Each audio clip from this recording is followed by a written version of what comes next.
Yeah, Kilo 6 here. Two missing children, one wearing pink. I'm not sure what the other one was wearing. Possibly a backpack with them. 4 years old and 8 years old.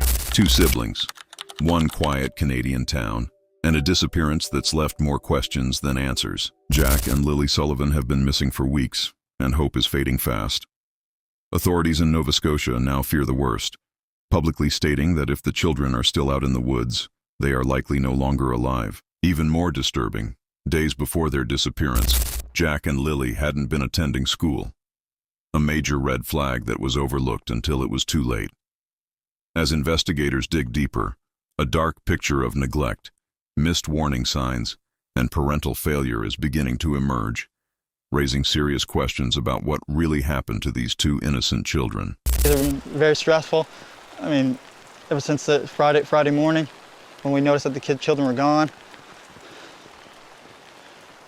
immediately jumped in the vehicle, surveyed all the areas, many dirt roads, many culverts as I could, and waited for the police to get there. Martell reported that Lilly entered the bedroom several times, and Jack could be heard in the kitchen. Shortly afterward, they realized the children were no longer inside the house. Martell believes the siblings may have opened the home's backsliding door, which operates silently, and wandered outside. The couple began searching the property and, unable to locate the children, called 911 around 10 a.m. to report them missing. The biological father of Jack and Lilly Sullivan is Lilly Sullivan. Cody has been arrested multiple times. According to available information, he has had no contact with the children and is not involved in their lives. But that doesn't mean he isn't a suspect. The 16-month-old baby girl Meadow is the younger sister of missing children Jack and Lilly Sullivan. Following their disappearance on May 2, 2025, Meadow was placed in the custody of Child Protective Services, CPS, as a precaution during the investigation. Reports indicate that she was home with the parents when her siblings went missing. The children's stepfather, Daniel Martell, claimed he was denied access to Meadow when he attempted to visit her at the CPS office in Stellarton, stating, "As of now, I can't be around Meadow." Meanwhile, their mother, Malehya Brooks-Murray, reportedly left the area with Meadow to stay with family in another part of the province. The RCMP is actively investigating the case while Meadow remains under CPS care. Okay, so red flag number one is the kids were home 2 days before the disappearance. They said that Lilly had a cough, so they kept both the kids home. Now, this dude is the stepdad of those kids, but he has his own kid with the same woman, and CPS has full control of that baby right now, and he cannot visit her. Now, what is being reported is he's been fully cooperative with the police, and he has even given his phone up and all of that, so he's saying he has nothing to do with it, and he's also offered to do a lie detector test. It's very stressful. I mean, ever since the Friday morning, when we noticed that the children were gone, immediately jumped in the vehicle, surveyed all the areas, many dirt roads, many culverts as I could, and waited for the police to get there. Now, the mother and the mother's side of the family is blaming the stepdad, Daniel, for being part of this. I know, it's crazy, because, you know, at the end of the day, he has been fully cooperative. Now, an inside source that got a hold of me to do this video, and this is the whole reason I'm doing this video, is telling me that methamphetamines were found inside the home. And a lot of this isn't out to the public yet, but homeboy was the last one to see those kids alive, and he was all sharded up. Now let's go look at their house and look how they were living. This looks like my childhood right here. I'll take trailer that probably has shards in it for $800, please. And you know those kids were going outside anytime they wanted to. If he said that they went out the slider, that means they went out the slider before. Now, the original police report said the mom and the stepdad were in the house with the 16-month-old baby while the two babies escaped. So you were there too, lady. I need to know more information because she stopped talking to police. It sounded something similar to the Sebastian Rogers case with that mom.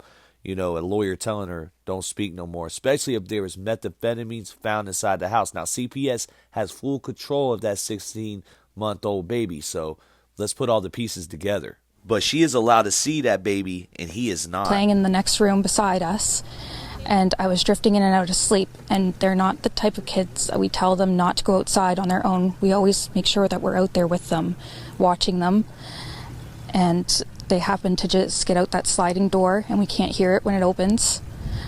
And they were outside playing but we weren't aware of it at the time. And the next thing we knew, it was quiet. And we get up and I tell him, my partner, Daniel, I tell him, "Do you hear the kids?" And he says, "No." And we get up instantly. We're looking outside. We're looking everywhere, yelling for them. And I instantly just call 911. I just had the instinct I needed to call. Now, the police in Canada have came out and said that there's no way that these kids are still alive if they're out in these woods by themselves. And it's extremely sad, man, when you got one side of the family blaming this guy, but this guy isn't blaming her. So we really don't know the truth, but the police know more than we do, and I'm sure it's going to come out in the future, especially with the CPS. 2 days before this happened, they were out of school because Lily had a cough. I have multiple kids. I know if I have one kid is sick, I still take the other kids to school, right? I don't know. There's just so many red flags. Let me know what y'all think in the comments. Yeah, Kilo 6 here. 2 missing children, one wearing pink. Not sure what the other one was wearing. Possibly a backpack with them.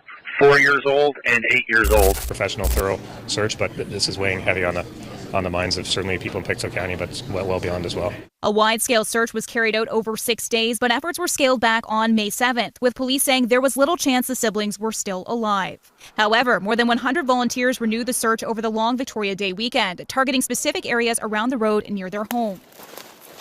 On Tuesday, RCMP declined our request for an interview for an update. In a statement, the Mounties say investigators and search managers will be reviewing information collected during the searches on Saturday and Sunday and determining next steps.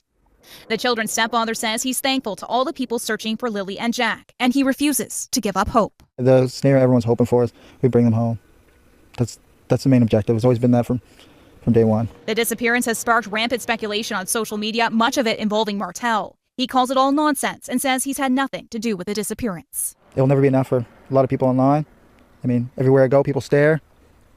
But that's something I have to live with until, the truth makes its way out. And the truth always makes its way out. Joanne Johnson was a 93-year-old mother, Boeing secretary, and longtime resident of Augusta, Kansas. She lived a quiet, independent life in her later years, surrounded by a loving community. To those who knew her, Joanne represented a generation of strength and resilience, someone who had weathered the storms of life and remained kind, thoughtful, and active in her neighborhood. But on September 3, 2023, everything changed when she was found brutally murdered in her own home on Robin Street. An autopsy later confirmed that she had been beaten to death, a crime so violent it shook the entire state. The murder went unsolved for nearly a year. The case went cold despite a $5,000 reward offered by the governor for any information leading to an arrest. Her family and community pushed for answers, organizing memorials, public pleas, and vigils in Joanne's memory. But it wasn't until August 2024 that a major break occurred. In a move that stunned the public, Kansas police announced that they had arrested 2 14-year-old girls for the murder. The girls were classmates, close friends attending the same high school, and both had become noticeably withdrawn after the murder occurred. Authorities believe they were just 12 years old at the time of Joanne's death. What came next was even more disturbing. During interviews with investigators, the 2 girls admitted they were present during Joanne Johnson's murder, but insisted they were not the killers. According to them, they were coerced by a man they had met in a park. They claimed this man lured them under false pretenses to Joanne's home. Once there, they said he committed the murder himself, using an axe to beat Joanne to death, and then threatened the girls to stay silent. These claims have not yet been corroborated, but they introduce a chilling twist to the already tragic story. The idea of 2 children being involved in, or witnesses to, a gruesome murder raises uncomfortable questions about influence, coercion, and evil exploiting innocence. One of the girls' fathers spoke to the media, standing by his daughter's innocence. He believes she was manipulated, forced into a situation she didn't understand and couldn't escape. While the girls remain unnamed due to their age, prosecutors have confirmed they will be charged as juveniles. Despite their claims of coercion, they currently face charges of first-degree murder. Police say a family member found 93-year-old Joanne Johnson dead at her home. The arrests of 2 14-year-old freshmen at Augusta High School, both facing charges in the first-degree murder of Johnson. The father of one of those girls says he had no idea his daughter was involved and still doesn't believe it. We talked to him over the phone Friday evening. He says he sat with his daughter while she was being interviewed by police. He says his daughter told him she and her friend were walking in a park on the day of the murder when a white male came up to them and coerced them into going to Johnson's home. The father says, quote, "My daughter held her hands over her friend's ears so she couldn't hear it." His daughter then says the man told the girls he would kill them and their families if they told anyone what happened. The father says since that day, his daughter and the other girl have been holed up in their rooms. The once active, outgoing teenagers had been quiet and reserved for the last year, and he had no idea why. He says they are the victims. They are being singled out, and he believes his daughter when she says she had nothing to do with Johnson's death. Now she's being held in juvenile detention in Geary County. A motion County. to move the case into adult court is reportedly under consideration, but that decision could take months as more evidence is reviewed and mental health evaluations are conducted. The murder of Joanne Johnson and the shocking arrest of 2 teenage girls has triggered a fierce debate across Kansas and beyond. Was this a cold, calculated act of violence by 2 young offenders, or were these girls merely pawns in a more sinister scheme? And who was the mysterious man they say forced them into this nightmare?